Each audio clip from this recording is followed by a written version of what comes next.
எல்லோருக்கும் வணக்கம். இன்றைக்கி நம்ம பார்க்க போகிற டாப்பிக்கு குழந்தைகளில், பச்சிளம் குழந்தைகளில் விக்கல் வந்துட்டு இருக்கும். அடிக்கடி விக்கிட்டே இருப்பாங்க இல்லையா? பிறந்து ஃபஸ்ட்டு ஒரு வாரம் 2 வாரத்தில் நிறைய வந்துகிட்டே இருக்கும். அடிக்கடி விக்கிட்டே இருப்பாங்க குழந்தைகள். அது சம்மந்தமாக தான் இப்போ பார்க்க போகிறோம்.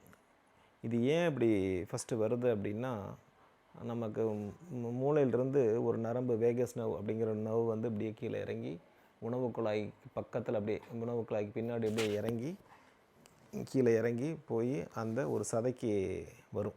அந்த வந்து டயஃப்ரம் அப்படிங்கிற சதை. இந்த டயஃப்ரம்ங்கிற சதையை தான் வயிறு பகுதியும் நெஞ்சு பகுதியும் பிரிக்கக்கூடிய ஒரு சதை. இந்த நரம்பு எங்கேயாவது ஸ்டிமுலேட் ஆச்சுன்னா, அந்த பாதையில் எங்கேயாவது ஸ்டிமுலேட் ஆச்சுன்னா, அது வந்து அந்த டயஃப்ரம் சதையை வந்து கண்ட்ராக்ட் பண்ணிவிடும். அந்த கண்ட்ராக்ஷன் ஆகிறதுனால தான் சடனாக கண்ட்ராக்ட் ஆகிறதுனால தான் நமக்கு அந்த விக்கல் வருது. சரி, இது பச்சிளம் குழந்தைகளில் ஏன் வருது அப்படின்னா, அவங்களுடைய பச்சிளம் குழந்தைகளில் பிறந்த ஃபஸ்ட்டு ஒரு 1 or 2 வீக்ஸில் பார்த்திங்கன்னா, அந்த முழுங்குற தன்மை வந்து ப்ராப்பராக கோஆர்டினேஷனாக இருக்காது.